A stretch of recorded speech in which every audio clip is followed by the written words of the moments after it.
Hello बच्चों, कैसे हैं आप? उम्मीद करते हो आप बढ़िया और एकदम मज़े में होंगे, खुश होंगे और अपनी लाइफ को एंजॉय कर रहे होंगे। जी बिल्कुल जी, खुश रहिए, स्वस्थ रहिए, मस्त रहिए, यही जीवन जीने का सार है। देखिए, जब हम खुश होते हैं तो हम कार्य भी निपुणता से करते हैं, है ना? तो चलिए रहते हैं खुश और बढ़ते हैं अपने अध्याय की ओर। हमारे अध्याय का नाम है बच्चों दीपदान। तो बच्चों, कर्तव्य परायणता और स्वामी भक्ति जैसे गुण व्यक्ति को साधारण से विशिष्ट तो बनाते हैं, परंतु इन गुणों को चरितार्थ करने की कीमत भी चुकानी पड़ती है, जो हर किसी के लिए संभव नहीं। ऐसे ही गुणों को चरितार्थ करते एक आदर्श चरित्र का वर्णन प्रस्तुत ऐतिहासिक एकांकी में किया गया है। तो आइए जाने हम। काल है यानी कि समय है सन 1536 ईस्वी। समय आ रहा है रात्रि का दूसरा पहर। स्थान है कुंवर उदय सिंह का कक्ष, चित्तौड़। कक्ष में पूरी सजावट है, दरवाजों पर रेशमी पर्दे पड़े हैं। एक पार्श्व में उदय सिंह की शैया है, शैया अर्थात उनके सोने का स्थान। सिरहाने पन्ना के बैठने का स्थान है। नेपथ्य में नारियों की सम्मिलित नृत्य ध्वनि और गान जो धीरे धीरे हल्का होता जाता है। उदय सिंह दौड़ता हुआ आता है, पुकारता है, धाय माँ धाय माँ। पन्ना भीतर से आती हुई, क्या है कुंवर? देखकर, अरे रात हो गई और तुमने अभी तक तलवार म्यान में नहीं रखी। उदय सिंह, धाय माँ, देखो ना कितनी सुंदर सुंदर लड़कियां नाच रही हैं, गीत गाती हुई तुलजा भवानी के सामने नाच रही हैं, चलो देखो ना। पन्ना, मैं नहीं देख सकूंगी लाल। उदय सिंह, नहीं धाय माँ, थोड़ी देर के लिए चलो ना। पन्ना, नहीं कुंवर, मुझे नाच देखना अच्छा नहीं लगता। उदय सिंह, क्यों नहीं अच्छा लगता? मैं तो नाचने वाली लड़कियों को बड़ी देर तक देखता रहा और वह भी तो मुझे बड़ी देर तक देखती रही। मैं कितना अच्छा हूँ। पन्ना, बहुत अच्छे हो, तुम तो चित्तौड़ के सूरज हो। महाराणा सांगा जी के छोटे कुंवर सूरज की तरह तुम्हारा उदय हुआ है, तभी तो तुम्हारा नाम कुंवर उदय सिंह रखा गया है। उदय सिंह हंसकर, अच्छा यह बात है, पर क्या रात में भी सूर्य का उदय होता है? मैं तो रात में भी हंसता खेलता रहता हूँ। पन्ना, दिन में तो चित्तौड़ के सूरज हो कुंवर, और रात में तुम राजवंश के दीपक हो, महाराणा सांगा के कुल दीपक। उदय सिंह, कुल दीपक? कहीं तुम मुझे दान ना कर देना दाई माँ। वे नाचने वाली लड़कियां तुलजा भवानी की पूजा में दीपदान करके ही नाच रही हैं। वह दीपक छोटे से कुंड में कैसे नाचते हैं, मचलते हुए सर में। चलो ना दाई माँ, तुम उनका दीपदान देख लो। जिस तरह उनके दीपक नाचते हैं उसी तरह वे भी नाच रही हैं। पन्ना, मैं इस समय कुछ भी नहीं देखूंगी कुंवर। उदय सिंह रूठ कर, तो जाओ, मैं भी नहीं देखूंगा। मैं उदय सिंह भी नहीं बनूंगा, मैं कुलदीपक भी नहीं, कुछ नहीं बनूंगा। पन्ना, रूठ गए? कुंवर, रूठने से राजवंश नहीं चलते, जाओ विश्राम करो। देखो तुम्हारे कपड़ों पर धूल छा रही है, दिन भर तुम तलवार का खेल खेलते रहे हो, थक गए होंगे, जाओ सो जाओ, मैं तुम्हारी तलवार अलग रख दूंगी। उदय सिंह रूठे हुए स्वर में, मैं तलवार के साथ ही सोऊंगा। पन्ना, अभी वह समय नहीं आया कुंवर, चित्तौड़ की रक्षा में तुम्हें तलवार के साथ ही सोना पड़ेगा। उदय सिंह रूखे स्वर में, तुम्हें तलवार से डर लगता है। पन्ना, तलवार से डर? चित्तौड़ में तलवार से कोई नहीं डरता कुंवर। जैसे लता में फूल खिलते हैं वैसे ही यहाँ वीरों के हाथों में तलवार खिलती है। उदय सिंह उसी तरह रूखे स्वर में, अब मेरा मन बहलाने लगी, तुम नाच देखने नहीं चलती तो मैं ही अकेला चला जाऊंगा, मैं जाता हूँ। जानों को उद्वत होता है। पन्ना, नहीं कुंवर, तुम कभी रात में अकेले नहीं जाओगे, चारों तरफ जहरीले सर्प घूम रहे हैं, किसी समय भी तुम्हें डस सकते हैं। उदय सिंह, सर्प? कैसे सर्प? पन्ना, तुम नहीं समझोगे कुंवर, जाकर सो जाओ, थक गए होंगे, भोजन के लिए मैं जगा दूंगी। उदय सिंह, नहीं माँ, आज ना भोजन करूंगा और ना ही अपनी शैया पर ही सोऊंगा। प्रस्थान के लिए उदय यानी कि वह जाने के लिए तैयार होता है। पन्ना रोकते हुए, सुनो सुनो कुंवर। उदय सिंह का प्रस्थान यानी कि उदय सिंह वहां से चला जाता है। पन्ना, चले गए, कुंवर का रूठना भी मुझे अच्छा लगता है, मना लूंगी। नाच गान दीपगान, इसी से चित्तौड़ की रक्षा होगी। चित्तौड़ में यह बहुत हो चुका और अब तो बनवीर का राज्य है। नूपुर नाद करते हुए एक किशोरी का प्रवेश। सोना, धाई माँ को प्रणाम। पन्ना, कौन? सोना, मैं हूँ सोना, रावल स्वरूप सिंह की लड़की। कुंवर जी कहाँ हैं? पन्ना, वे थक गए हैं, सोना चाहते हैं। सोना, सोना चाहते हैं तो मैं भी तो सोना हूँ। अट्टहास यानी कि हंसी की आवाज़ आती है। पन्ना, चुप रहे सोना, कुंवर जी रूठकर चले गए हैं, तुम लोग कुंवर को नाच गाने की ओर खींचना चाहती हो। सोना, क्या तुलजा भवानी के सामने नाचना कोई बुरी बात है? आज हम लोगों ने दीपदान किया और मन भर नाचा, यों नाचती है। कुंवर जी भी तो बड़ी देर तक हमारा नाच देखते रहे, मैं भी उनको देखकर बहुत नाची, उनको हमारा नाच बहुत अच्छा लगा, मुझे भी उनको देखकर बहुत अच्छा लगा। देखो पैरों की ये ताल और नुपुर की झनकार होती है। पन्ना, बस बस सोना, अगर तू रावल जी की लड़की ना होती तो। सोना कटार भोग देती, कटार अट्टहास करती है। धाय माँ, तुमने उदय सिंह के सामने तो अपने पुत्र चंदन को भी भुला दिया। पन्ना, रहने दे, जानती नहीं बनवीर का राज्य है। सोना, ओहो बनवीर, उन्हें श्री महाराजा बनवीर कहो। हमारे लिए वे एक रेशम के झूल लाए थे, उसे सिर से ओढ़कर नाचने से ऐसा लगता था जैसे मकड़ी के जाले के आर पार चंद्रमा की किरणें थिरक रही हैं। हाँ। पन्ना, बहुत नाचती हो, बनवीर की तुम पर बड़ी कृपा है। सोना, द्रौपदी के चीर की तरह। आज प्रातःकाल उन्होंने मुझे बुलाया और कहा, धाय माँ तुम बुरा तो नहीं मानोगी। पन्ना, मैं क्यों बुरा मानूंगी। सोना, उन्होंने कहा महल में धाय माँ अरावली पहाड़ बनकर बैठ गई हैं। अरावली पहाड़? और हंसती हैं। तो तुम लोग बनास नदी बनकर बहो ना, खूब नाचो ना गाओ।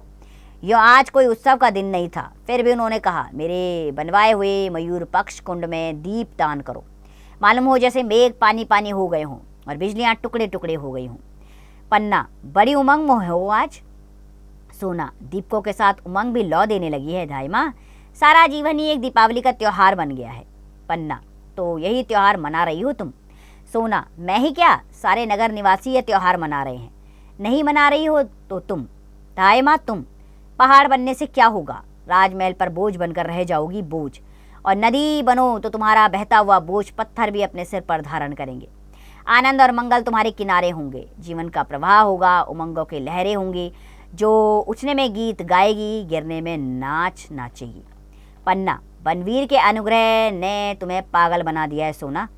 सोना, दाई माँ पागल कौन नहीं, महाराणा विक्रमादित्य अपने 7000 पहलवानों के साथ पागल है, मल्ल क्रीड़ा ही तो उनका पागलपन है। महाराज बनवीर महाराणा विक्रमादित्य की आत्मीयता से पागल है, आत्मीयता यानी कि उनकी आत्मा में बसने से। सारा नगर आज के त्योहार में पागल है, तुम कुंवर सिंह के स्नेह में पागल हो और मैं हंसकर।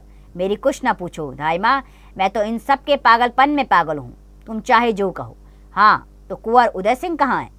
पन्ना, कुंवर उदय सिंह को छोड़ो सोना, वे बहुत थक गए हैं, अब सो रहे होंगे, तुम जाओ, यहाँ कहीं तुम्हारा पागलपन कम ना हो जाए। सोना, मेरा पागलपन? धाय माँ, पागलपन कहीं कम होता है? पहाड़ बढ़कर कभी छोटे हुए हैं, नदियाँ आगे बढ़कर कभी लौटी हैं, फूल खिलने के बाद कभी कली बने हैं, सब आगे बढ़ते हैं, नन्ही नहीं बढ़ती हो तो से तुम सदा एक सी। पन्ना, सोना, मुझे किसी से ईर्ष्या नहीं है, ईर्ष्या अर्थात मुझे किसी से जलन नहीं है, मैं जैसी हूँ अच्छी हूँ, राज सेवा में मेरा जीवन जा रहा है, यही मेरे भाग्य की बात है। सोना, भाग्य? भाग्य तो सबका होता है धाय माँ, नुपुर मेरे पैरों में पड़े हैं तो इनका भी भाग्य है, मेरे पैरों की गति में गीत गाते हैं तो वह इनका भाग्य है, मेरे आगमन का संदेश पहले ही पहुंचा देते हैं तो वह भी इनका भाग्य है। भाग्य तो सबका होता है धाई माँ, तुम नगर के उत्सव में भाग नहीं ले रही हो, ना लो। महाराज बनवीर का साथ नहीं दे रही हो, ना दो, मैं कौन होती हूँ बीच में बोलने वाली। पन्ना, तो क्या मेरे उत्सव में जाने और ना जाने का संबंध बनवीर की इच्छा से है। सोना, कुंवर को ही भेज देती। पन्ना, कैसे भेज देती, इतने आदमियों के बीच उसे कैसे भेज देती। महाराणा सांगा के वंश के एक वही तो उजाले हैं, महाराज रतन सिंह 3 ही वर्ष राज करके सूर्यलोक चले गए, विक्रमादित्य भी बनवीर की कूटनी से अधिक दिनों तक। सोना, धाय माँ, तुम विद्रोह की बात करती हो।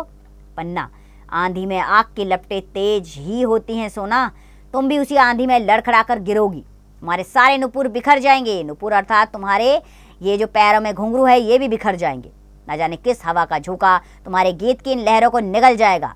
चित्तौड़ रास रंग की भूमि नहीं है, जौहर की भूमि है, यहाँ आग की लपटें नाचती हैं, सोना जैसी रावल की लड़कियां नहीं। सोना क्रोध से चीख कर, धाय माँ। पन्ना, तोड़ो ये नुपुर, यहाँ का त्योहार आत्म बलिदान है, यहाँ का गीत मातृभूमि की वेदना का गीत है, उसे सुनो और समझो। सोना शांत स्वर में, समझ लिया धाय माँ। पन्ना, तो यहाँ से जाओ। सोना का धीरे धीरे प्रस्थान, उसके नुपुर धीरे धीरे बजते हुए दूर तक सुनाई पड़ते हैं।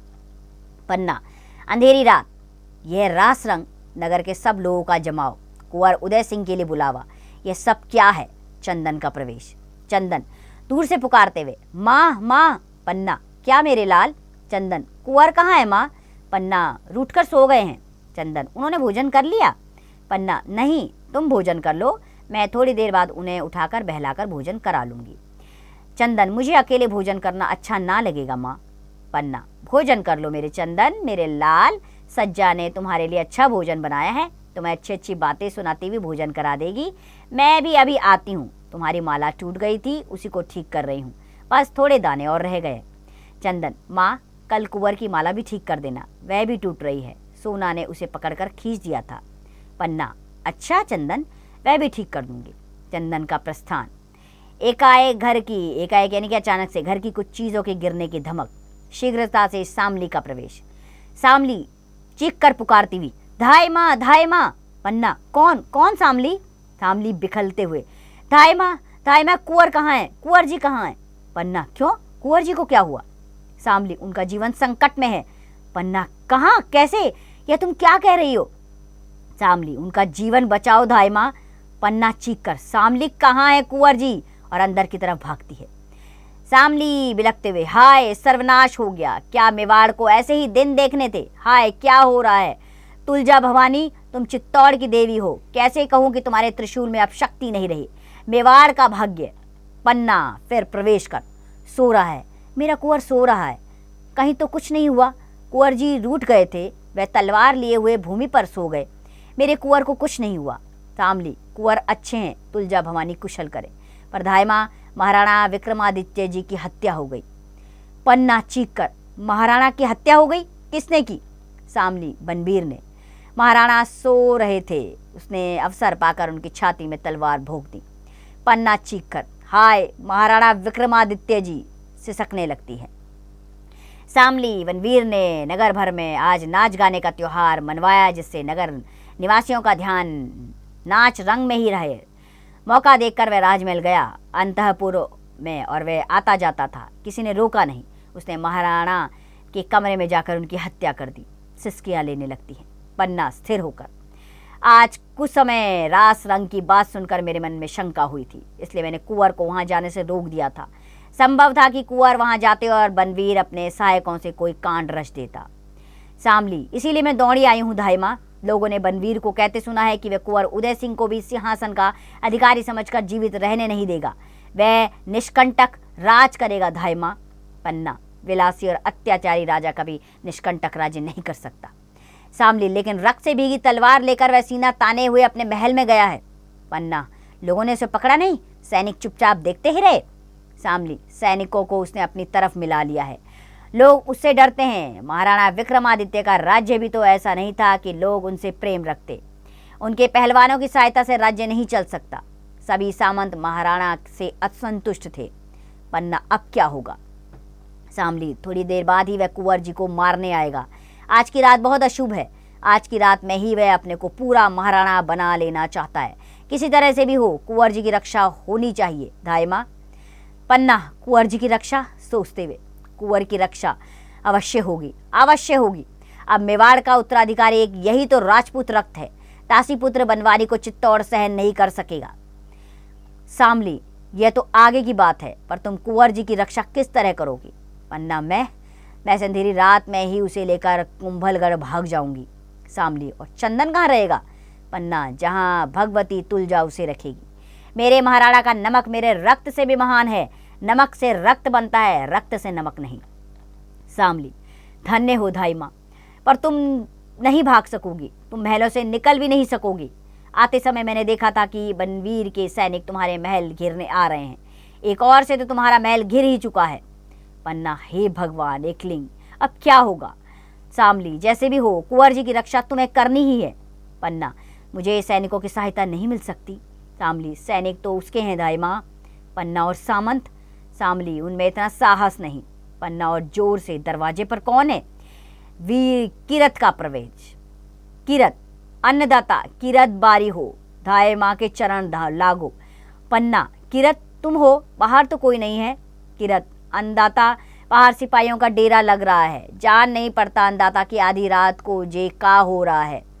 पेड़े में किसी का भी पेसरा नहीं हो पाता, मैं तो चरण सेवक हूँ, इससे कोई कुछ नहीं बोला नहीं। पन्ना, तो तुम बेखटके चले आए? किरत, अन्नदाता, मैं तो जूठी पत्तल उठाता हूँ, कोई माल पत्ता तो मेरे पास है नहीं, टोकरी है और इसमें पत्ते हैं। कुंवर जू ने ब्यालू कर ली धाय माँ, मैं जूठन पालूं। पन्ना, नहीं।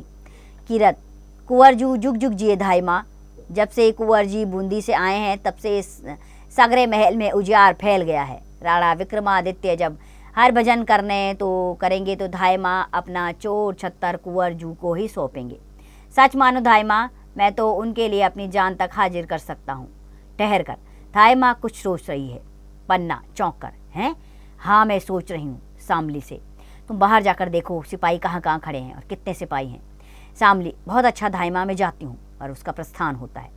पन्ना, तो किरत तुम कुंवर जी को बहुत प्यार करते हो। किरत, अन्नदाता, प्यार कहने में जबान पर कैसे आवे, वो तो दिल की बात है, मौके पे ही देखा जाता है। और कहने को तो मैं कह चुका हूँ कि उनके लिए अपनी जान तक हाजिर कर सकते हो। पन्ना, तो वह मौका आ गया है किरत। किरत, मौका? कैसा मौका? पन्ना, कुंवर जी को बचाने का। किरत, कौन के सिर पे भैरू बाबा की आंख चढ़ी है जो कुंवर जू का बाल बाका कर सके और किरत के रहते दाई माँ हंसी तो नहीं कर सकी है अन्नदाता। पन्ना, नहीं किरत, हंसी का समय नहीं है, कुंवर जी के प्राण संकट में हैं। किरत, हुक्म दे अन्नदाता। पन्ना, अच्छा तो सुनो, तुम बारी हो, तुम्हें बाहर जाने से कोई नहीं रोकेगा, तुम तो टोकरी में जूठी पत्तल उठा के जाते ही हो। किरत, ठीक है अन्नदाता, आते वक्त भी किसी ने नहीं रोका। पन्ना, तो तुम कुंवर जी को टोकरी में लिटाकर उन पर गीली पत्तलें डालकर महल से बाहर निकल जाओ। किरत, वाह, अन्नदाता ने खूब सोची, मैं ऐसे निकल जाऊंगा कि सिपाही लोग मुंह देखते ही रह जाएंगे तो कुंवर जू कहाँ है। पन्ना, सो रहे हैं, आज भूमि पर ही सो गए, उन्हें धीरे से उठाकर अपनी टोकरी में सुला लेना, वे जागने ना पाए। किरत, बहुत अच्छा अन्नदाता, कुंवर जू कहाँ है। पन्ना, मेरे कमरे में नीचे ही सो गए हैं, तुम्हारी टोकरी तो काफ़ी बड़ी है। किरत, अन्नदाता, आपके जस ने ही तो मेरी टोकरी बड़ी कर दी है, सारे राजमहल की पत्तलें छोटी टोकरी में कैसे आ सकती हैं। और अन्नदाता, आज तो बनवीर के हाथ बहुत सामंतों ने खाया है, मैंने भी सोचा आज बड़ी टोकरी ले चलूं, तो वो ही लाया हूँ।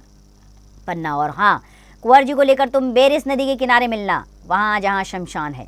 किरत, ठीक है अन्नदाता, वहीं मिलूंगा, वहाँ मुझ पे किसी भी आदमी की नज़र न पड़ेगी। पन्ना, तो जाओ किरत, आज तुम जैसे एक छोटे आदमी ने चित्तौड़ के मुकुट को संभाला है, एक तिनके ने राज सिंहासन को सहारा दिया है, तुम धन्य हो। किरत, अन्नदाता, धन्य तो आप हैं कि मुझको आपने ऐसी सेवा करने का काम सौंपा है, तो मैं चलूं। शामली का प्रवेश। शामली, धाय माँ, महल चारों तरफ से सिपाहियों से घिर गया, उत्तर की तरफ ही 7 सिपाही हैं, बाकी तीनों तरफ 20-20 सिपाही पहरा दे रहे हैं, शायद उत्तर की तरफ के सिपाही बनवीर को लेने गए हैं। पन्ना, कोई चिंता की बात नहीं शामली, तू यहीं ठहरना, मैं अभी आती हूँ। किरत से, चलो किरत। दोनों का प्रस्थान और पन्ना का प्रवेश। पन्ना, अब ठीक है, कुंवर की रक्षा हो गई। शामली, पर एक बात है धाय माँ। पन्ना, क्या? शामली, बनवीर यहाँ जरूर आएंगे, वह तुम्हारे महल में कुंवर जी को खोजेंगे, जब वह कुंवर जी को ना पाएंगे और तुमसे पूछेंगे तो तुम क्या उत्तर दोगी। पन्ना, कह दूंगी कि मैं नहीं जानती। शामली, इससे वह नहीं मानेंगे, क्रोध में आकर अगर उन्होंने तुम्हारे ऊपर तलवार चला दी तो कुंवर जी तुम्हारे बिना कैसे जिएंगे। पन्ना, मुझे उसकी चिंता नहीं है शामली। शामली, पर चिंता कुंवर जी की है, तुम्हारे बिना वह भी तो जीवित नहीं रहेंगे, फिर तुम्हारा बलिदान चित्तौड़ के किस काम आएगा। पन्ना, सचमुच कुंवर जी मेरे बिना नहीं जिएंगे, थोड़ी सी बात पर तो रूठ जाते हैं, मुझे ना पाकर उनका क्या हाल होगा। शामली, किसी तरह बनवीर को धोखा नहीं दे सकती। पन्ना, दे सकती हूँ। शामली, किस तरह। पन्ना, कुंवर जी की शैया पर किसी और को सुला दूंगी, वह क्रोध में अंधा रहेगा कि पहचान भी नहीं सकेगा कि यह कौन सोया है। शामली, तो कुंवर जी की शैया पर किसे सुला दोगी। पन्ना, किसे सुला दूंगी सोचकर। शामली, मेरे हृदय पर वज्र गिर रहा है, मेरी आंखों में प्रलय का बादल घुमड़ रहा है, मेरे शरीर के एक एक रोम पर बिजली तड़प रही है। शामली, धाय माँ संभल जाओ, ऐसी बातें ना करो, कुंवर जी की शैया पर। पन्ना, सुला दूंगी, उसी को सुला दूंगी जो मेरी आंखों का तारा है, चंदन। चंदन को सुला दूंगी शामली। सिसकियाँ, चंदन को सुला दूंगी, उस नन्हे से लाल को हत्यारे की तलवार के नीचे रख दूंगी। शामली, धाय माँ ऐसा मत करो, ऐसा मैं नहीं सुन सकूंगी। और उसका प्रस्थान होता है। पन्ना, चली गई, कहती है ऐसा मैं नहीं सुन सकूंगी, जो मुझे करना है वह शामली सुन भी ना सकेगी। भवानी, तुमने मेरे हृदय को कैसा कर दिया, मुझे बल दो कि मैं राजवंश की रक्षा में अपना रक्त दे सकूं, अपने लाल को दे सकूं। यही राजपुतानी का व्रत है, यही राजपुतानी की मर्यादा है, यही राजपुतानी का धर्म है। मेरा हृदय वज्र का बना दो, यानी कि लोहे का बना दो मेरे हृदय को। माता के हृदय के स्थान पर पत्थर बना दो, जिससे ममता का स्रोत बंद हो जाए। भवानी, मैं चित्तौड़ की सच्ची रानी हूँ। नेपथ्य में चंदन का स्वर, माँ माँ माँ, और चंदन का प्रवेश होता है। चंदन, माँ देखो मेरे पैर में चोट लग गई है, यह रक्त निकल रहा है। पन्ना, कहाँ रक्त निकल रहा है? लाओ देखो मेरे लाल। ओहो, अंगूठे में ये चोट कैसे लगी? रक्त निकल रहा है। कितना रक्त निकल रहा है? लाओ इसे बांधूं। अपनी साड़ी से कपड़े का टुकड़ा फाड़ती है। पैर सीधा करो। हाँ ठीक, इसे बांध देती हूँ। और बांधते हुए, ये चोट कैसे लगी लाल? चंदन, मैं जैसे ही भोजन करके उठा माँ, सज्जा ने कहा कि महल की चारों तरफ सिपाही इकट्ठे हो रहे हैं। मैं देखने के लिए ऊपर के झरोकों में चढ़ गया। अंधेरे में कुछ दिखाई नहीं दिया। जैसे ही मैं नीचे कूदा, एक टूटता हुआ शीशा अंधेरे में चुभ गया। कोई बात नहीं माँ, रक्त तो निकला ही करता है, पर ये सिपाही महल के चारों तरफ क्यों इकट्ठे हो रहे हैं? पन्ना, आज नाच रंग का दिन है ना, वही सब देखने के लिए आए होंगे, या फिर सोना ने उन्हें बुलाया होगा, वह नीचे नाच रही होगी। चंदन, माँ सोना अच्छी लड़की नहीं है। मैं कल उससे कहूँगा कि कुंवर जी को अपना नाच ना दिखाया करे। उनका मन आखेट करने में भी नहीं लगता। खेट यानी कि शिकार करने में भी उनका मन नहीं लगता। पन्ना, मैं भी उसे समझा दूंगी चंदन। चंदन, कुंवर जी कहाँ है माँ? आज भोजन में भी साथ नहीं चले। पन्ना, कहीं सो रहे होंगे। चंदन, तुमसे सो रहे हैं माँ? कुंवर जी को ज़्यादा नींद क्यों आती है? मैं देखूँ कहाँ सो रहे हैं। पन्ना, बुरा मानकर कहीं सो रहे होंगे। चंदन, सोना नहीं उन्हें बुरा मानना सिखला दिया है माँ, नहीं तो कुंवर जी पहले कभी बुरा नहीं मानते थे। खेल खेल में भी बुरा नहीं मानते थे। साथ खेलते थे, साथ खाते थे। आज अकेले कुछ खाया भी नहीं गया माँ। पन्ना, तो चलो चंदन, मैं तुम्हें जी भर कर खिला दूँ। चंदन, अब कुंवर जी के साथ ही कल खाऊंगा माँ।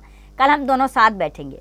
तुम प्रेम से परोस कर खिलाना, कल खूब खाऊंगा माँ, कुंवर जी से भी ज़्यादा। कहते हैं कि मैं चंदन से ज़्यादा खाता हूँ। अब कल से यह कहना भूल जाएंगे। और हंसता है। क्यों माँ? पन्ना, ठीक है लाल। चंदन, माँ अच्छी तरह से क्यों नहीं बोलती? मैं तुम्हारी आंखें, तुम्हारी आंखों में पानी कैसा? माँ, तुम्हारी आंखों में।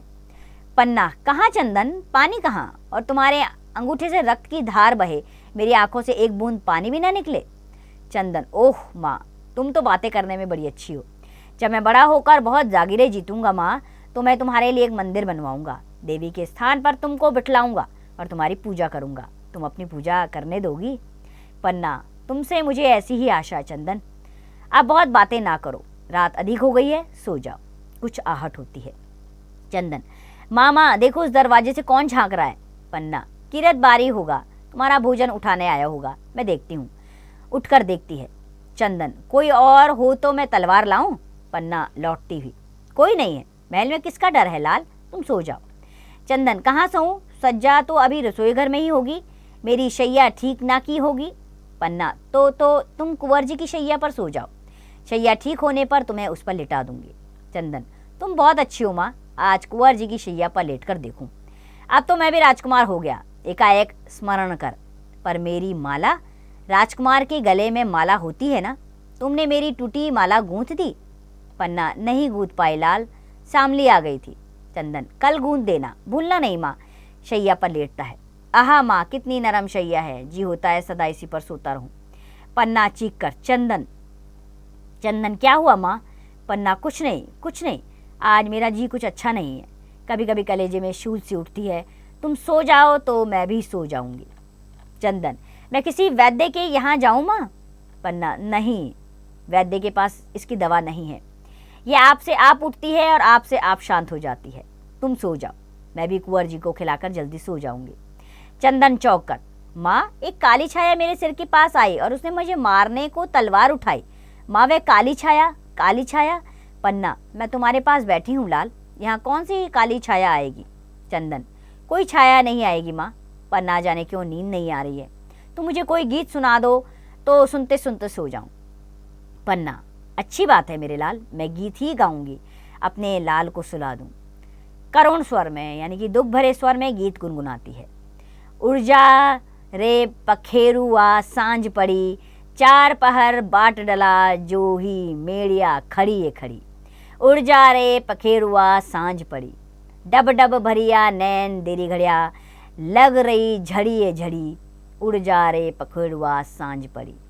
तेरी फिक्र हूँ भई दीवानी, मुश्किल घड़ी ये घड़ी, उड़ जा रे पखेरुआ। धीरे धीरे गाना समाप्त होता है। पन्ना फिर पुकारती है, चंदन। चंदन के ना बोलने पर पन्ना अलग हटकर जोर से सिसकी लेती है। पन्ना, मेरा लाल सो गया। मैंने अपने लाल को ऐसी निद्रा में सुला दिया कि अब यह ना उठेगा। सिसकियाँ लेती है, ओह पन्ना, तूने अपने भोले बच्चे के साथ कपट किया है। तूने अंगारों की सेज पर अपने फूल से लाल को सुला दिया है। तू सर्पणी है, सर्पणी, यानी कि तू नागिन है जो अपने ही बच्चे को खा डालती है। जानबूझकर अपने पुत्र की हत्या कराने जा रही है। हाय अभागिन माँ, संसार में तेरा भी जन्म होने को था। सिसकियाँ लेती है, फिर चंदन को संबोधित करते हुए, लाल, तुम्हारी माला मैं नहीं गूंथ सकी। तुम्हारा जीवन अधूरा होने जा रहा है तो माला कैसे पूरी होती। सिसकियाँ लेती है, आज तुम भूखे ही रह गए मेरे लाल। आज अंतिम दिन में तुम्हें अपने हाथों से भोजन भी ना करा सकी। तुम क्या जानो कि कल तुम और कुंवर साथ साथ कैसे भोजन करोगे। कहते थे कल तुम परोस कर खिलाना, मैं अब किसे खिलाऊंगी चंदन।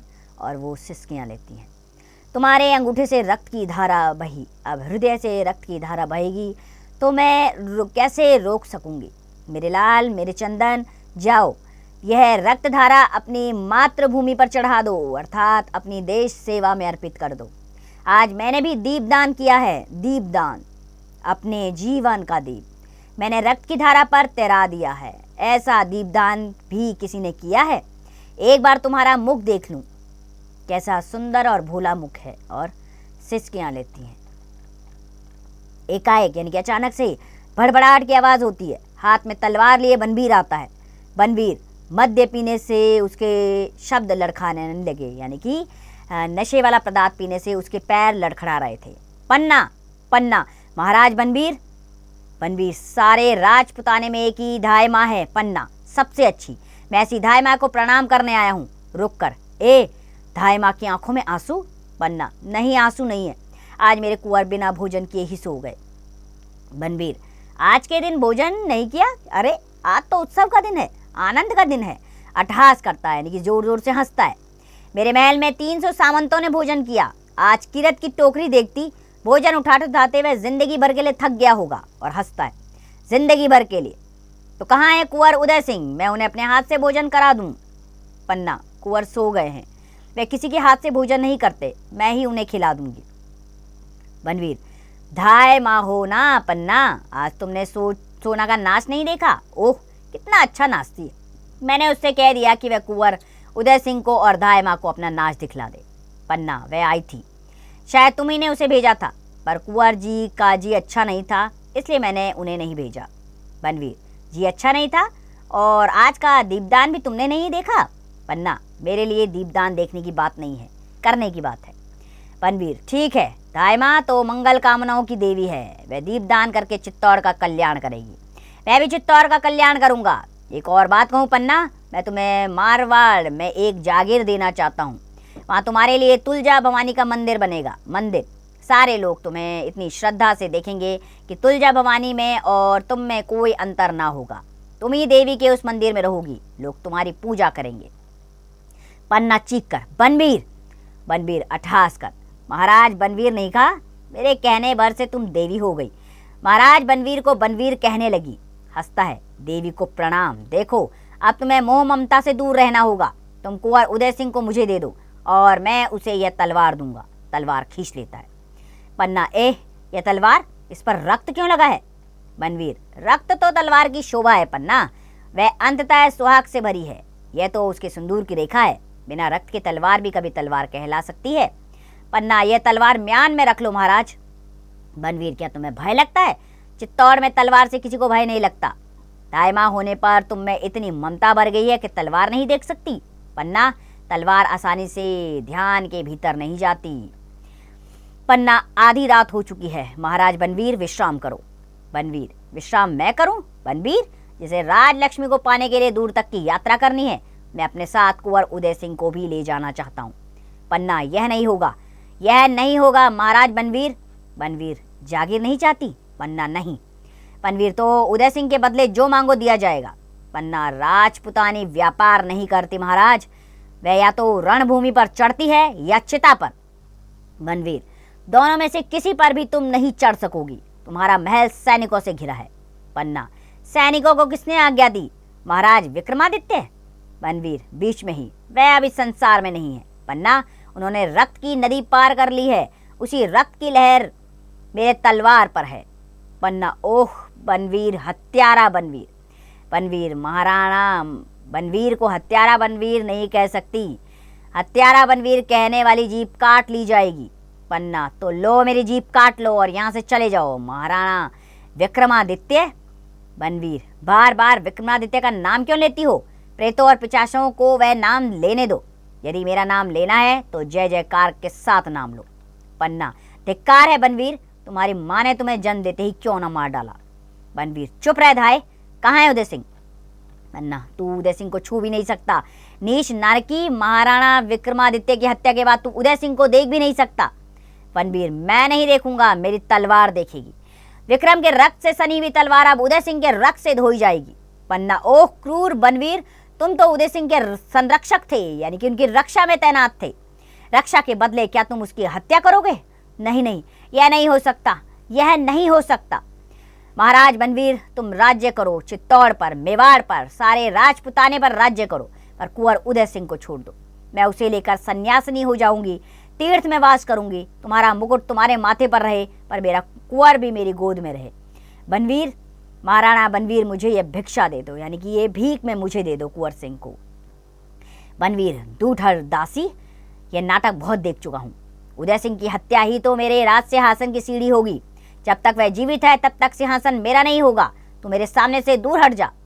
पन्ना, मैं नहीं हटूंगी, अपने कुंवर की शैया से दूर नहीं हटूंगी। बनवीर, उदय सिंह को सुला दिया है जिससे उसे मरने का कष्ट ना हो, उसका मुख ढक दिया है। वारी धाय माँ, बालक के मरने में भी ममता का ध्यान रखती है और तीव्रता से। शैया से दूर हट पन्ना, मैं उसे चिर निद्रा में सुला दूंगा, यानी कि मैं हमेशा की नींद में उसे सुला दूंगा। पन्ना साहस से, नहीं ऐसा नहीं होगा, क्रूर नराधर नरकी, ले मेरी कटार का प्रसाद, ले। आक्रमण करती है, उसकी चोट बनवीर की ढाल पर सुनाई पड़ती है। बनवीर कूर अट्टहास करता है, हा हा हा हा। दासी शत्राणी, कर लिया कटार का वार, ये कटार मेरे हाथ में है, अब किससे वार करेगी? अब तुझे भी समाप्त कर दूं, लेकिन स्त्री पर हाथ नहीं उठाऊंगा। पन्ना, अबोध सोते बालक पर हाथ उठाते हुए तेरा हृदय तुझे नहीं धिक्कारता पापी? बनवीर शैया के समीप जाकर, यही है मेरे मार्ग का कंटक। आज मेरे नगर में स्त्रियों ने दीपदान किया है, मैं भी यमराज को इस दीपक का दान करूंगा। यमराज, लो इस दीपक को, यह मेरा दीपदान है। तलवार से उदय के धोखे में चंदन पर जोर से प्रहार करता है। पन्ना चीख कर मूर्छित हो जाती है। कमरे में मंद लौ से दीपक जलता रहता है। तो बच्चों, इस प्रकार एक शत्राणी जो है अपने पुत्र की बलि देकर राजपुताने घर के कुल दीपक को बचा लेती है, जिसका नाम पन्ना है। तो बच्चों, अत्यंत ही मार्मिक कथा है ये। चलिए मौखिक अभिव्यक्ति के प्रश्नोत्तर की ओर बढ़ते हैं। सबसे पहला प्रश्न, पाठ में दी गई घटना कब की है? पाठ में दी गई घटना विक्रमादित्य के मृत्यु के समय की है, जब उन्हें सिंहासन से हटाकर बनवीर राजा बन गया था। बाकी के प्रश्नों के उत्तर स्वयं दीजिए। लिखित अभिव्यक्ति में पहला प्रश्न, सही उत्तर वाले गोले को रंगिए। पहला वाक्य है, दीपदान महोत्सव के आयोजन का प्रयोजन क्या था? बनवीर विलासी और नृत्य प्रेमी था। बनवीर उदय सिंह की हत्या करना चाहता था। बनवीर तुलजा भवानी को प्रसन्न करना चाहता था या प्रजा का मनोरंजन करना चाहता था? तो क्या था? तो इसके लिए बी वाला सही रहेगा, बनवीर उदय सिंह की हत्या करना चाहता था। ठीक है, इसी प्रकार बाकी के विकल्प आप स्वयं ढूंढिएगा। ख, किसने किससे कहा तुमने अभी तक तलवार म्यान में नहीं रखी? तो यह पन्ना ने कुंवर उदय सिंह से कहा। बाकी के किसने किसने कहा ये आप स्वयं करेंगे। गौ में सही गलत का निशान लगाना बच्चों। पहला वाक्य है, पन्ना कुंवर उदय सिंह को नृत्य देखने भेज देती है, इस पे गलत का निशान लगाइए और बाकी के सही गलत का निशान स्वयं लगाइए। घ में एक गद्यांश दिया गया है जो पाठ का ही अंश है और इससे संबंधित 4 प्रश्न है बच्चों। आपने 2-3 बार गद्यांश को ध्यानपूर्वक पढ़ना है और ये चारों प्रश्नों के उत्तर आपको इसी गद्यांश में से मिल जाएंगे। इनमें प्रश्नों के उत्तर लिखने हैं। पहला प्रश्न, दीपदान एकांकी के कौन कौन से स्थल आपको प्रिय लगते हैं और इसका क्या कारण है? तो दीपदान एकांकी के बहुत से स्थल है जो हमको प्रिय लगते हैं, जिसमें पन्ना और उदय सिंह का आपसी संवाद, अपने बेटे चंदन के साथ उसका आपसी संवाद, ऐसे स्थल हमको बहुत प्रिय लगते हैं। और कारण यह है कि पन्ना एक बहुत ही अच्छी माँ होती है जो अपने पुत्रों का बहुत अच्छी प्रकार से लालन पालन करती है। इसी प्रकार बाकी के प्रश्नों के उत्तर स्वयं लिखिए। कल्पना की उड़ान का प्रश्न, पनवीर उदय सिंह को मारने आया था, चंदन को नहीं। चंदन की हत्या कराकर पन्ना ने सर्पणी सा आचरण किया है, वह कलंकनी है। क्या ये बात आपको उचित लगती है? एक तरह से देखा जाए तो उन्होंने राज सिंहासन की रक्षा के लिए अपने बेटे को अर्पित कर दिया था, तो ये पूरी तरह कलंकित करने वाली बात नहीं है। भाषा की बात कहो, निर्देशानुसार उत्तर लिखिए। इसमें व्यक्तिवाचक संज्ञा लिखनी, यानी व्यक्तियों के नाम, जैसे कि बलवीर, विक्रमादित्य, उदय सिंह, पन्ना, ठीक है। इसी प्रकार भाववाचक संज्ञा, विशेषण वगैरह आप इसमें पाठ में से ढूंढ कर लिखेंगे। ख शब्द, लिंग निर्धारित कीजिए। तलवार, तलवार खींच ली, यानी कि तलवार स्त्रीलिंग होती है। इसी प्रकार आप बाकी के लिंग स्वयं लिखेंगे। गौ, समास विग्रह कीजिए। अन्नदाता, अन्न के लिए दाता, ठीक है। खो, शब्दों का वाक्य में प्रयोग कीजिए। राजवंश, राजवंश के एक ही सपूत उदय सिंह जीवित हैं। बाकी के वाक्य प्रयोग स्वयं करें। अब विशेष संवर्धन गतिविधियों में आपको करना है बच्चों की डॉक्टर राजकुमार वर्मा के अन्य रचनाओं की सूची तैयार कीजिए। दूसरा, डॉक्टर राजकुमार वर्मा के अतिरिक्त विष्णु प्रभाकर, उदय शंकर भट्ट, सेठ गोविंदास आदि के एकांकी पढ़िए और किसी एक का सारांश अपनी अभ्यास पुस्तिका में लिखिए, ठीक है। इस तरह के नाटक पढ़िए और उस नाटक को अपने शब्दों में आपने अपनी उत्तर पुस्तिका में लिखना है। लेखक परिचय ले लेते हैं। तो बच्चों, राजकुमार वर्मा हिंदी साहित्य के प्रसिद्ध नाटककार, उपन्यासकार और आलोचक थे। उनका जन्म 15 सितंबर 1905 को उत्तर प्रदेश के जौनपुर जिले में हुआ था। वर्मा जी ने हिंदी नाटक को एक नई दिशा दी और आधुनिक नाटक लेखन में महत्वपूर्ण योगदान दिया। उनके नाटकों में सामाजिक समस्याओं, मानवीय संवेदनाओं और ऐतिहासिक विषयों का सुंदर चित्रण मिलता है। रामकुमार वर्मा की प्रमुख रचनाएं हैं अंधायुग, वीर लोरी, ज्योति पुराण और प्रतिदिन नाटक। उन्होंने नाटक लेखन के साथ साथ आलोचना और निबंध के क्षेत्र में भी उल्लेखनीय कार्य किया। वर्मा जी का साहित्यिक योगदान हिंदी साहित्य के नाट्य जगत को समृद्ध करने में महत्वपूर्ण रहा है। उनका निधन 1990 में हुआ, लेकिन उनकी रचनाएं आज भी प्रेरणा का स्रोत बनी हुई है।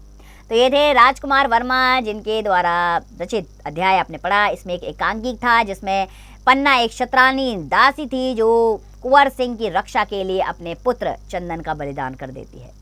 तो बच्चों, ऐसी शतरानियां जिनसे इतिहास भरा पड़ा है, जिन्होंने अपने निजी स्वार्थ को छोड़कर केवल राजहित के बारे में सोचा, उनको हमेशा के लिए नमन है। तो मैं उम्मीद करती हूँ बच्चों, हम सबको भी लालच छोड़कर केवल सही के मार्ग पर चलना चाहिए और देश सेवा को अपना प्रथम कर्तव्य मानना चाहिए। इसी उम्मीद के साथ खुश रहिए, स्वस्थ रहिए, मस्त रहिए और इस पाठ का अभ्यास करते रहिए।